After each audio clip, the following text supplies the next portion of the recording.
Hi, welcome to class, the class project number one. I just showed you a brief collection of the paints I'm using.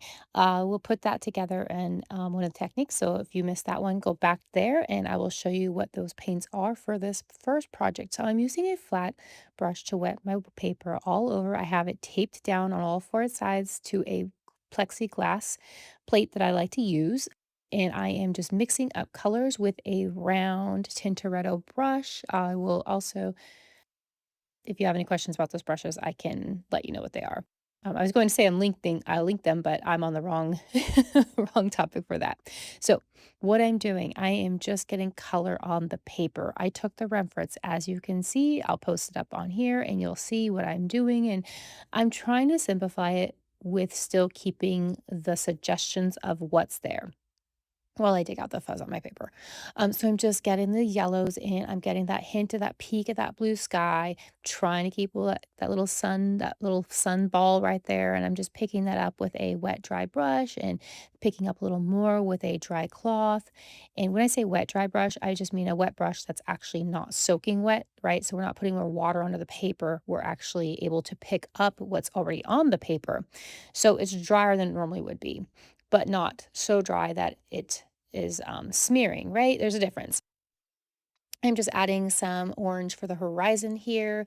And these colors, you can use whatever colors you have. That orange is really pretty a bright one for me. I did mix up two colors from that palette to get that orange, and it's pretty darn bright, but that's okay. We're going to mellow it out. We're going to add to it. We're going to just hope it creates this kind of atmospheric looking thing, right? So I'm also mixing in some browns, some more orange. I decided that was too heavy. I'm just looking at the picture and going back and forth, thinking what I can add, what I can take away, what it needs and what it doesn't need. And it's there's less of an instruction. It's more of how you feel, right? And just playing and doing these over and over and over, honestly. The best thing you can do is just do these over and over and over. If I'm going too fast, I do move fast, and I'm not even speeding this up. I just go fast.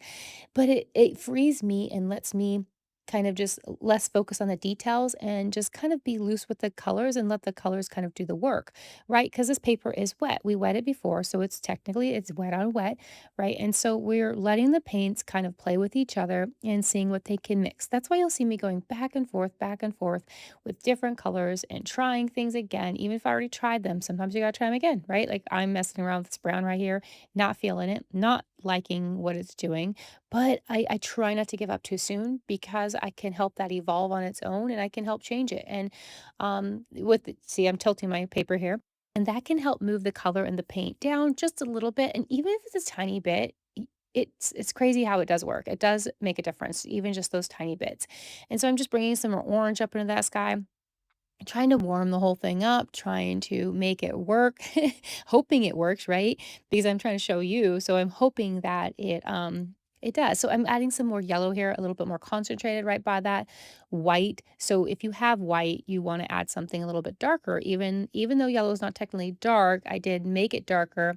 Sometimes I use my finger like that. I don't love that I do that, but sometimes you can just dull something enough to kind of, you know, eh, mm, I wouldn't say erase it, but could just kind of diffuse it. Diffuse it. That's the word I'm looking for. And so again, back to that white. So when you put something darker around the white, it kind of helps the white pop more, right? So that's why I did that. And I'm just going to keep kind of building on this initial layer here. And, you could let this dry at some point and you could re-wet and add more that way, or you can just keep working as long as your paper's wet. You can keep working on it. If your paper does start drying, you would want to finish drying it, either make it dry or let it dry, and then you would continue with another layer of water and go from there and just keep adding more. And you can do that as many times as you want, quite honestly. Sometimes it's helpful because you're less likely to get a muddy scene going. So now here I'm just adding that dark base because in our photo, which, my picture doesn't look like the photo, and that's okay. It's inspiring you to choose these colors and do what you like with them. When you have a reference photo, I'm a strong believer that you don't have to follow that reference. You can let it inspire you and take you where you want. So what I did was when it was still wet, I just suggested those background trees and shrubs and bushes very lightly with just some watered down paint. Not too watery though, because you don't want to introduce a bunch of water because then you'll get blooms. but not necessarily a bad thing, right? Blooms can be fantastic in many ways. And so if you don't mind blooms, let them be. If you do, then don't use as much water. And if you know enough about blooms, then you'll know this already. So here I am, letting that sunlight come through my stalks of wheat or grass or foliage, whatever you want that to be, really. I with these reference this is the first one. With the other ones I'm gonna show you as well, I'm not a stickler to the exact details of the references, and you can be. If that's what you like, that's what you prefer, that's what you need, do that. For me, I'm taking it as a suggestion, and I'm just going to let my brush do what it wants, and sometimes I'm capable of making really nice little cute little wheatgrass things, and sometimes I'm not, and that's okay. It can change from day to day, and that's okay. Again, that's okay. I feel like we get so stuck in this thing that once we learn how to do something, we should be able to replicate it every single time. And for me, that's not the case. Often I'll find that I can't replicate a thing over and over again. I don't know why.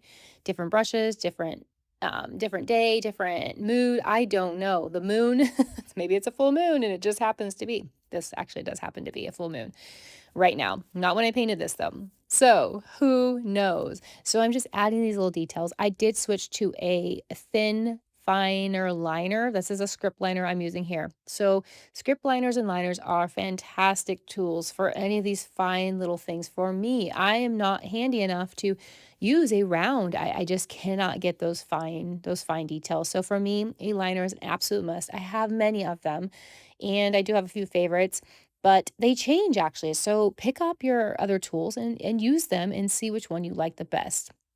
You'll also see it in another one coming up. You can practice over and over and see what works best for you. You'll see one of those techniques if you want to go back and maybe you skip that one too.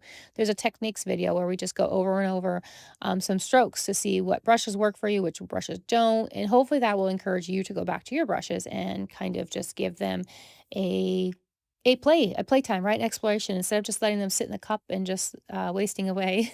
Use those suckers, right? Decide that maybe I do like this brush, or maybe I don't like this brush, or maybe I forever don't want this in my cup anymore. And I just recently did that. I removed 28 extra brushes that I just decided for now I'm not going to use. So I took them out, slimmed down the cups, and put them away for now, right? It doesn't have to be forever, but for now I put them away. And hopefully that's going to help me use the brushes that I do want to use more often. And as I keep going, I'll do that same thing. So again, I'm making these wheat stalks away from the sun a little bit darker. I did leave the wheat stalks that you can see coming through the sun. They're either a lighter burnt sienna or they're just a lighter um any lighter anything. It doesn't have to be burnt sienna. It can be whatever you want it to be. You can do purple wheat stalks and you just make that lighter part in the middle there. And I am just letting this brush kind of be sloppy and messy on these little floral portions, whatever you may call them. If they are wheat, then the wheat grasses themselves, just letting that be really loose. My favorite color, go-to color for this is typically sepia.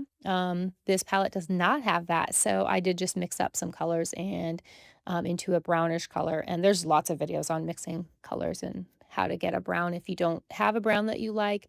I do like convenience colors myself, so I do prefer to have a brown versus mixing a brown every single time I need a brown.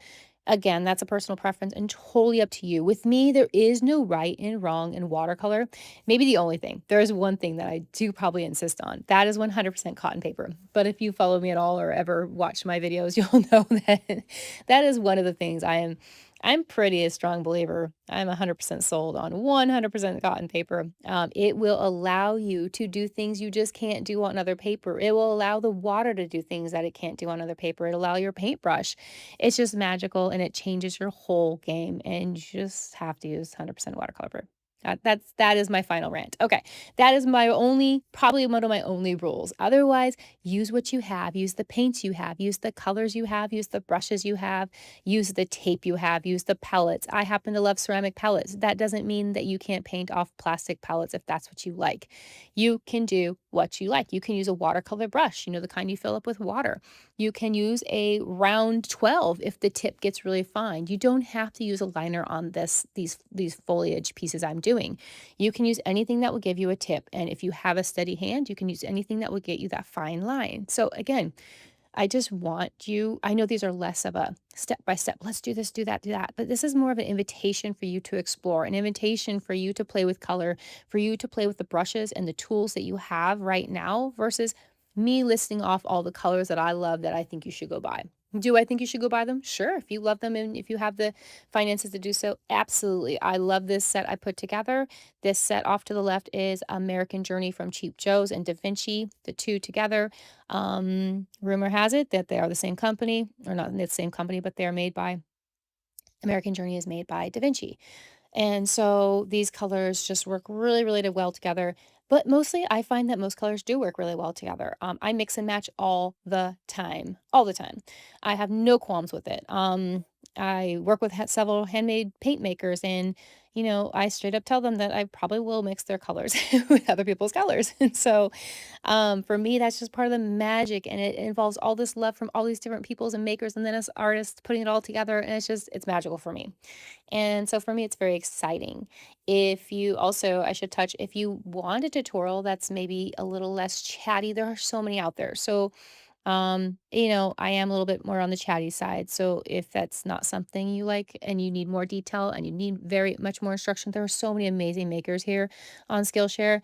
I highly recommend that you just try so many until you find what fits with you. Okay, so I kind of finally finished that foliage just playing around with the script liner brush. I am going to use my metallics, my shimmers. I had to show you those. And I'm just gonna sprinkle some little bit of shimmer in there. I did add some little birds with the fine liner again. They're just V-shaped birds, very, very simple. You can practice on a separate piece of paper. They're very fine. You can hardly see them, but I like it. It's my hint of birds. Just a little hint. And so I'm just sprinkling a little bit of a golden, kind of a warm golden color on there just to kind of give it a little bit of something. And I didn't want it to go in the sky, and so I use this piece of scrap paper. And this shimmer is called Rosoka, and it's one of my favorite colors, actually. If you need more information on it, I'll be happy to give that to you, and you can start a discussion, and I'll happy to link it there or send you a message or however we need to do it here on Skillshare to make that happen for you. But then I'm just gonna add a little bit more in there because it's so pretty, and why not? And that is really about it. We're about to take the tape off, and you can keep going with as many details as you want. You don't have to stop because I am. You can pause me all along this way. You can listen to me first and come back. There's so many different ways you can treat these skills share projects. You don't have to do what they say all the time. Don't always listen to us necessarily. Enjoy it and make it your experience. So that's it.